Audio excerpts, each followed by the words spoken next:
Hello दोस्तों, कैसे हैं आप सभी? अच्छे हैं ना? तो इलेक्ट्रिक फ्लक्स और एरिया वेक्टर के बारे में मैं डिस्कस कर चुका हूँ, प्रीवियस वीडियो के अंदर आपको मिलेगा। लेकिन कुछ बच्चों का मेरे पास कमेंट आया कि सर एरिया वेक्टर और इलेक्ट्रिक फ्लक्स के बारे में थोड़ा सा दोबारा बता दीजिए। तो इसलिए मैं दोबारा लेक्चर रिकॉर्ड कर रहा हूँ उन बच्चों की फरमाइश पे।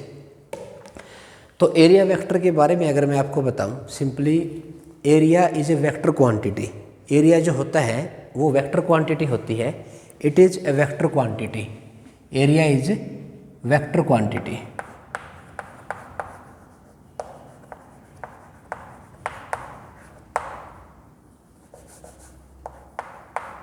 Area is a vector quantity. Sir vector quantity तो इसकी डायरेक्शन भी होगी, तो बिल्कुल होगी।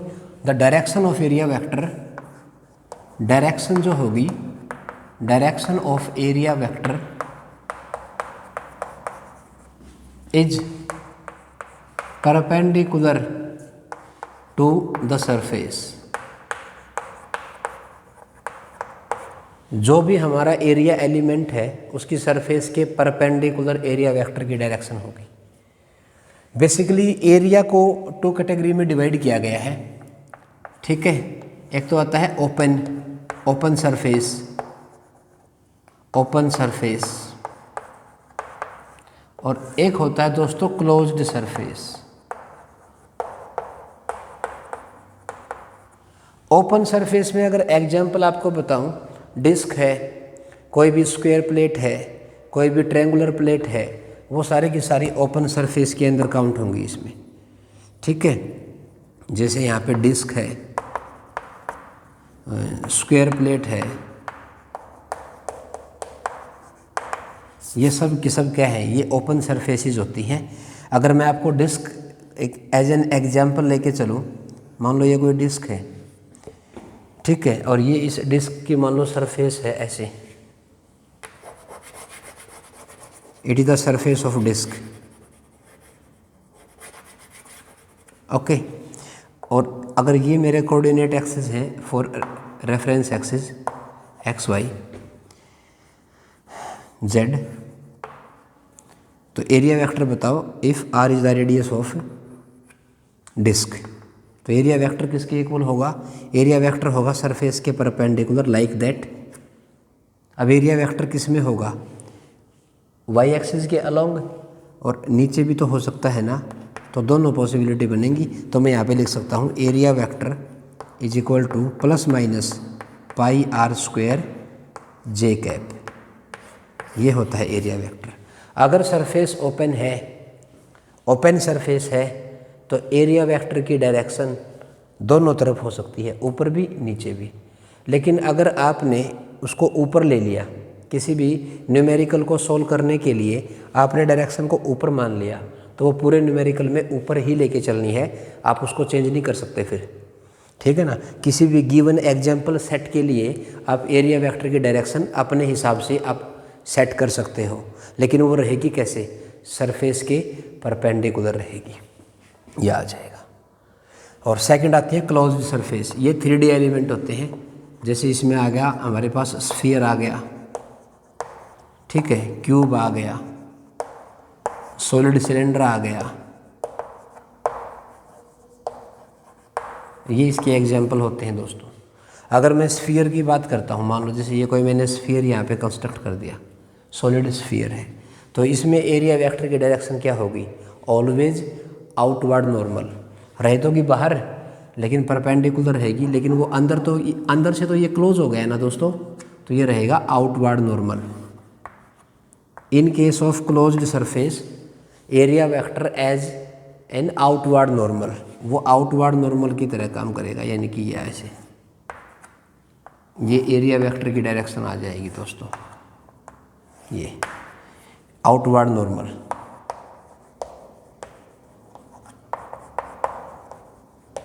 आउटवर्ड नॉर्मल लेके चलेंगे। अगर मैं किसी क्यूब को बना देता हूँ यहाँ पे, अगर मैं किसी क्यूब की बात करता हूँ, तो क्यूब के लिए भी देख लो आप, इसमें कोई भी क्यूब है, कोई भी क्यूबॉइड है, वो सारे के सारे क्लोज सरफेस के अंदर काउंट होते हैं दोस्तों। अब ये क्यूब है तो इसका एरिया वेक्टर कहाँ होगा, इस वाले फेस का ऐसे आ जाएगा, इस वाले का आउटवर्ड नॉर्मल इधर आ जाएगा, इसका इधर आ जाएगा, इसका इधर आ जाएगा, इस वाले का इधर होगा, इस वाले का पीछे। यानी कि इन case of closed surface always consider the outward normal as in direction of area vector। तो आउटवर्ड नॉर्मल मुझे लेके चलना है। तो ये होता है दोस्तों एरिया वेक्टर के बारे में। अगर मैं एरिया वेक्टर के बारे में कुछ एक दो छोटे छोटे न्यूमेरिकल आपको बताऊं तो आया ना समझ में ये। चलो देखो, अगर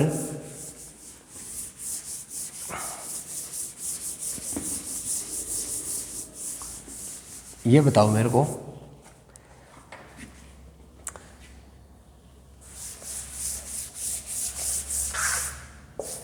मान लो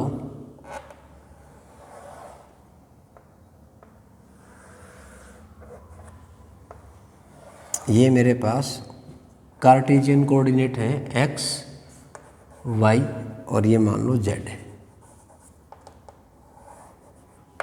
ओके, मेरे पास एक स्क्वायर प्लेट है जिसकी साइड है 2√2।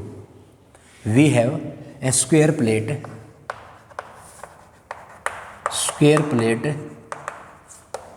Of side 2√2। तो उसका एरिया वेक्टर निकाल के बताना है मेरे को। एरिया वेक्टर या 5 ले लेता हूँ मैं, 5 है मान लो, 5 मीटर है या 5 सेंटीमीटर है, तो मुझे इसका एरिया वेक्टर बताना है।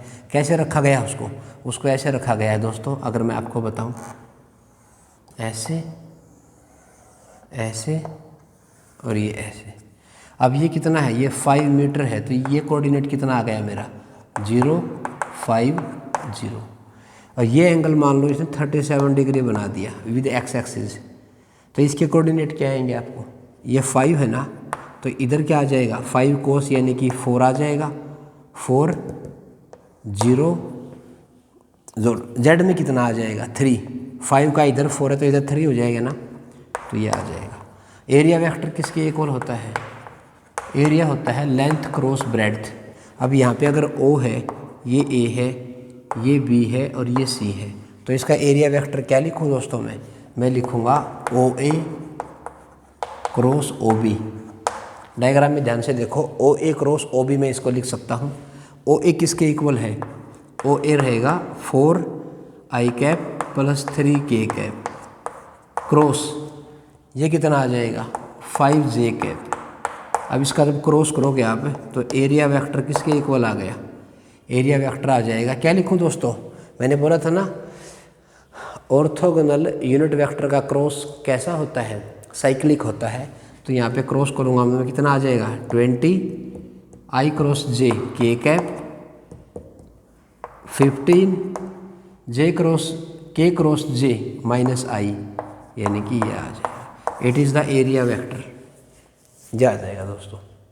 तो ये कोई मेरे पास कोई स्क्वायर प्लेट थी तो उसको ऐसे रख दिया, तो ये मेरा एरिया वेक्टर आ जाएगा। अच्छा एक बात बताओ, अगर ऐसे है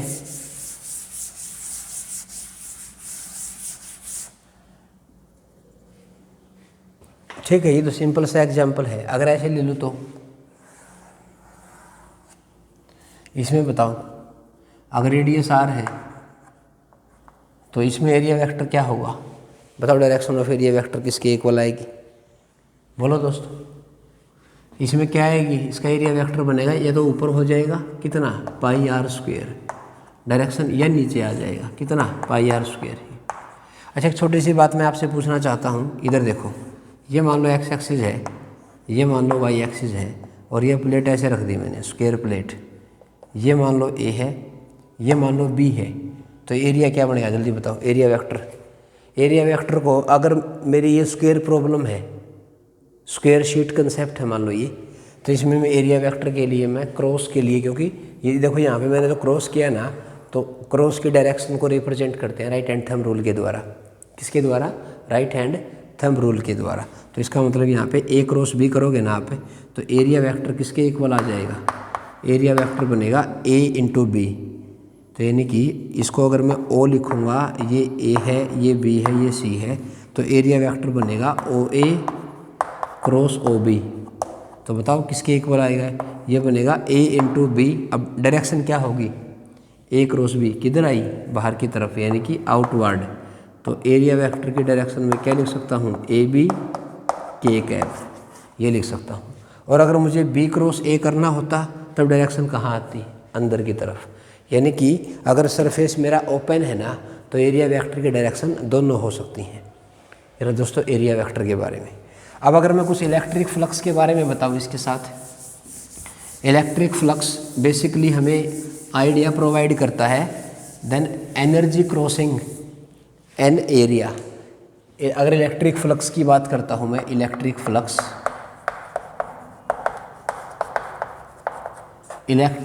ये स्केलर क्वांटिटी होती है, ये स्केलर क्वांटिटी होती है। इसकी वैल्यू पॉजिटिव भी हो सकती है, नेगेटिव भी हो सकती है, जीरो भी हो सकती है।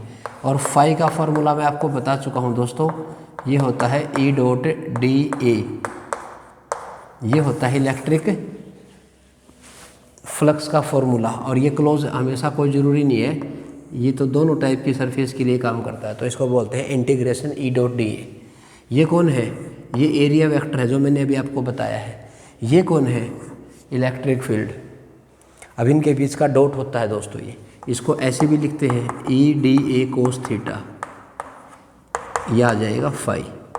इसको ऐसे भी लिखते हैं। अब एक बात बताओ, इलेक्ट्रिक फ्लक्स आपको बेसिकली क्या बताती है? इलेक्ट्रिक फ्लक्स हमें बताता क्या है? Energy crossing. मान लो अब आपको पता है जो इलेक्ट्रोमैग्नेटिक वेव होती हैं, एनर्जी जो है पूरे यूनिवर्स में वो इलेक्ट्रोमैग्नेटिक वेव की फॉर्म में डिस्ट्रीब्यूटेड है, ठीक है। और इलेक्ट्रिक फील्ड लाइंस, जहाँ पे नंबर ऑफ फील्ड लाइंस ज़्यादा होंगी वहाँ फील्ड की इंटेंसिटी भी ज़्यादा होगी। और जहाँ इलेक्ट्रिक फील्ड होगा, electric field is represented by electric field lines. और इलेक्ट्रिक फील्ड लाइंस किसी भी सरफेस को क्रॉस करेंगी। अब वो कैसे क्रॉस कर रही हैं, कितनी इलेक्ट्रिक फील्ड लाइन है, कितना एरिया है, कितने एंगल पे क्रॉस कर रही हैं, वो कई सारे फैक्टर बनेंगे यहाँ पे। मैं ये कह रहा हूँ आपको, जो इलेक्ट्रिक फ्लक्स होता है वो डिपेंड करता है, एक तो इलेक्ट्रिक फील्ड के मैग्नीट्यूड पे डिपेंड करता है कि नंबर ऑफ लाइन कम है कि ज़्यादा है। एक तो है इलेक्ट्रिक फील्ड के मैग्नीट्यूड पे डिपेंड करता है, एक एरिया वेक्टर पे डिपेंड करता है, एरिया वेक्टर के मैग्नीट्यूड पे भी डिपेंड करता है, और एक उन दोनों के बीच में एंगल पे डिपेंड करता है। दोस्तों एक बात बताओ आप, अगर ये कोई मेरा कोई सरफेस है, ये लो ये कोई सरफेस है मान लो मेरे पास, बात को समझने की कोशिश करना। इलेक्ट्रिक फील्ड लाइन ऐसे क्रॉस कर रही है, ऐसे ऐसे, मतलब इधर से इधर जा रही है ऐसे, बोलो ठीक है। तो इसका एरिया वेक्टर कहाँ लेकर चलूँगा मैं? अंदर लेके चलूँगा ना, या बाहर भी ले सकते हो, लेकिन हम क्या करते हैं सिंपलिसिटी के लिए हम स्टैंडर्ड एंगल को लेके चलेंगे जो कि हमारी वैल्यू को मैक्सिमम रिप्रेजेंट करता है। तो अगर ई ऐसे है ना, तो एरिया वेक्टर भी अंदर ले लूँगा मैं, ठीक है। तो एरिया वेक्टर की डायरेक्शन भी अंदर हो गई, ई भी इसके ऐसे है, तो थीटा कितना आ जाएगा? 0। तो वहाँ पे फ्लक्स है वो मैक्सिमम हो जाएगा। हाँ, ई की वैल्यू को कम ज़्यादा कर दूँ, एरिया को कम ज़्यादा कर दूँ, तो भी मेरा फ्लक्स चेंज हो जाएगा। और मेन बात क्या है, अगर एरिया ऐसे है और ई अब की बार ऐसे किसी एंगल पे क्रॉस कर रही है, तो वो एंगल में कौन सा कंपोनेंट आ जाएगा? वो कोस कंपोनेंट आ जाएगा। बेसिकली मैं आपको ये बताना चाहता हूँ, इलेक्ट्रिक फ्लक्स है ना वो स्केलर क्वांटिटी होता है, इट में भी पॉजिटिव नेगेटिव और जीरो, ठीक है। उसके बाद इलेक्ट्रिक फ्लक्स जो होगा किसी भी सरफेस के साथ जो लिंक करता है वो 3 पैरामीटर पे डिपेंड करता है, इलेक्ट्रिक फील्ड के मैग्नीट्यूड पे, एरिया वेक्टर पे, एरिया ऑफ दैट सरफेस पे, और उनके एरिया वेक्टर में और इलेक्ट्रिक फील्ड में कितना एंगल होगा उस पर यह आ जाएगा। कर लोगे ना इसको? और ये स्केलर क्वांटिटी होती है, मैं बता चुका हूँ। उसके बाद अगर मान लो इधर देखो, ये कोई डिस्क है, मान लो आर रेडियस का डिस्क, ठीक है। ये कोई डिस्क है आर रेडियस का, ये मेरी कोऑर्डिनेट एक्सिस है, और इसको इलेक्ट्रिक फील्ड लाइन ऐसे क्रॉस कर रही है, ऐसे इसको ऐसे क्रॉस कर रही है इलेक्ट्रिक फील्ड लाइंस। और ये ई है ना जो इलेक्ट्रिक फील्ड, वो कांस्टेंट है, कांस्टेंट इलेक्ट्रिक फील्ड है। और ये एंगल मान लिया मैंने 37 डिग्री। तो बताओ इस वाले ये जो डिस्क है मेरे पास, एक डिस्क है जिसका रेडियस r है, electric field line x axis के साथ कितना एंगल बना रही है 37 डिग्री का। तो बताओ कितना फ्लक्स इससे पास करेगा, वो फ्लक्स मुझे फाइंड आउट करके बताना है। ज़रा अपनी स्क्रीन को पॉज करके इसको बताने की कोशिश करना। अब मुझे पता है ये तो E की डायरेक्शन आ गई, किसकी डायरेक्शन आ गई, E की।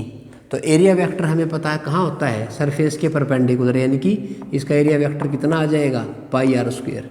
अब एरिया वेक्टर तो ये आ गया, अब एरिया वेक्टर का और इलेक्ट्रिक फील्ड का कितना एंगल हो गया 37 डिग्री या 53 डिग्री, 53 डिग्री आ जाएगा दोस्तों। 37 तो x एक्सिस के साथ है, और इसमें जो एंगल होता है वो एरिया वेक्टर का और इलेक्ट्रिक फील्ड की डायरेक्शन के बीच का एंगल होता है। तो इसका मतलब जो फ्लक्स होगा वो किसके इक्वल आ जाएगा, E पाई r स्क्वायर कोस कितना 53, और कोस 53 होता है 3/5। तो इसका मतलब 3E pi r square divide by 5 आ जाएगा। It is the value of electric flux. ठीक है, अब एक बात बताओ, ये मान लो ये कोई शीट है, ये लो ये कोई स्क्वायर शीट है ए, ठीक है, और मान लो ये x एक्सिस है और ये y एक्सिस है। तो अब की बार इलेक्ट्रिक फील्ड लाइन ऐसे क्रॉस कर रही है इसको, ऐसे ऐसे इसके प्लेन के पैरेलल इलेक्ट्रिक फील्ड, इसका ये जो भी हमारा जो स्क्वायर प्लेट है या शीट बोल दो आप, इसको E कैसे क्रॉस कर रहा है, इसके प्लेन के साथ ऐसे, और एंगल मान लो कितना बनाया है 45 डिग्री। तो बताओ ये XY प्लेन है दोस्तों, तो बताओ यहाँ से कितना फ्लक्स पास करेगा, कितना फ्लक्स पास करेगा, सोच के बताओ। E ऐसे है इसके प्लेन के पैरेलल, और एरिया वेक्टर कैसे होगा, इसके प्लेन के परपेंडिकुलर। तो E में और एरिया वेक्टर में कितना एंगल आ गया 90 डिग्री, cos 90 0। तो फ्लक्स कितना पास करेगा सर, 0 हो जाएगा। आया ना समझ में, बोलो दोस्तों, बोलो भाई, कर लोगे ना इसको। अब एक छोटी सी बात और मैं आपसे पूछना चाहता हूँ, ये बताओ अगर E इक्वल टू दे दिया E नोट आई कैप के, E equal to E naught i cap, हमें पता है इलेक्ट्रिक फील्ड कांस्टेंट है, x एक्सिस के अलोंग इसने गिवन कर दिया, और एक क्यूब है ऐसे,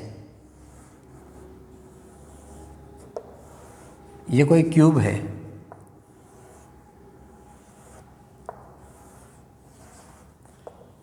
ये कोई क्यूब है मान लो मेरे पास, ठीक है। अगर ये x एक्सिस है और ये मान लो y एक्सिस है और ये मान लो z एक्सिस है, तो बताओ कितना फ्लक्स पास करेगा। अगर इसकी साइड कितनी है a, बताओ कितना फ्लक्स पास करेगा इसमें से। अब बताओ इलेक्ट्रिक फील्ड किसके अलोंग है, x एक्सिस के अलोंग, तो इसका एरिया वेक्टर ऐसे होगा कितना a स्क्वायर, और इलेक्ट्रिक फील्ड इधर होगा कितना E नोट। इस वाले में एरिया वेक्टर भी ऐसे होगा, इलेक्ट्रिक फील्ड भी ऐसे होगा। इस वाले में E तो ऐसे है, एरिया ऐसे है, इस वाले में E ऐसे है, एरिया ऐसे है। इन बाकी 4 का कितना हो जाएगा 0, क्योंकि एंगल है वो 90 डिग्री पे होगा। तो इन दोनों का कितना फ्लक्स आ जाएगा, इसका फ्लक्स कितना लिखूं E a स्क्वायर, एंगल कितना है 180 डिग्री, तो ये माइनस हो जाएगा, ये पॉजिटिव हो जाएगा, तो कितना आ जाएगा दोस्तों, फाई नेट कितना आ जाएगा 0 आ जाएगा। ठीक है, तो इलेक्ट्रिक फ्लक्स के बारे में ये भी है। और दोस्तों इलेक्ट्रिक फ्लक्स के बारे में अच्छा एक और छोटा सा मैं क्वेश्चन बोल ही देता हूँ आपको, ये भी CBSE पॉइंट ऑफ व्यू में बड़ा मेन रोल प्ले करता है। अगर मैं बोर्ड पॉइंट की बात कर रहा हूँ, अगर अब की बार वही एक क्यूब कंसेप्ट ही है, और मैं इसको बता भी चुका हूँ मेरे प्रीवियस वीडियो में, लेकिन मैं चाहता हूँ कि एक बार दोबारा से आपको थोड़ा सा इसको अच्छे से क्लियर हो। मान लो ये कोई मान लो मेरे पास क्यूब है और साइड इसका A है। अब की बार इसका ओरिजिन है वो यहाँ है L दूरी पे, L डिस्टेंस पे इसका ओरिजिन है अब की बार ऐसे। और अब की बार जो इलेक्ट्रिक फील्ड इन्होंने गिवन किया ना, वो अब की बार है E note x i cap. अब की बार इलेक्ट्रिक फील्ड क्या है, कोऑर्डिनेट पे डिपेंड कर रहा है, एक्स एक्सिस के साथ वेरी करेगा। तो अब की बार बताओ फ्लक्स कितना होगा, लेकिन है अब की बार भी ये एक्स एक्सिस के ही अलोंग है। तो यहाँ एरिया वेक्टर कितना आ जाएगा -a²।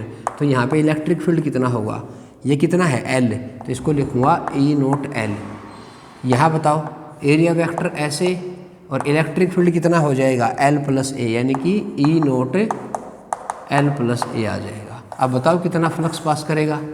बाकी 4 का तो 0 हो गया ना दोस्तों, क्योंकि एंगल 90 डिग्री होगा, क्योंकि इलेक्ट्रिक फील्ड किस में है, एक्स एक्सिस के अलावा। तो इसका मतलब जो फाई नेट होगा वो किसके इक्वल होगा, दिस प्लस दिस, यानी कि E0LA² प्लस E0LA³। बोलो दोस्तों E0A³ माइनस ऑफ, ये नेगेटिव क्यों लिया मैंने, क्योंकि एंगल है वो 180 डिग्री, तो नेगेटिव हो जाएगा, माइनस E0LA²। E0LA² से ये कट गया, तो फाई नेट अब की बार 0 नहीं आएगा दोस्तों, E0A³ आ जाएगा। और इस वाले क्वेश्चन में मैंने E0 ये लिया ना, अगर दोस्तों इस वाले क्वेश्चन की बात कर रहा हूँ, अगर E की वैल्यू ये होती ना, E0I plus E0J plus E0K, अगर ऐसे भी होती ना तो भी फाई नेट कितना होता, 0 ही होता। तो ये था इलेक्ट्रिक फ्लक्स के बारे में, और मैं बता चुका हूँ मेरी प्रीवियस वीडियो में भी इसको बहुत अच्छे तरीके से। तो थोड़ा सा अपनी स्क्रीन को इसको पॉज करो, अच्छे से पेन कॉपी के साथ इनको नोट करो, जो भी डाउट आता है। जैसे बच्चों ने मेरे से पूछा कि सर एरिया वेक्टर के बारे में आप मुझे दोबारा से बताओ, तो मैंने देखो दोबारा से बता दिया है। जो भी आपका कोई भी कमेंट आए, कोई भी डाउट है, तो प्लीज़ आप मेरे से मेंशन कर सकते हो और तुरंत उसको आपका आंसर मिलेगा। ठीक है, तो आज के सेशन में इतना ही। ठीक है, अपना साथ ऐसे ही बना के रखना। Thank you so much.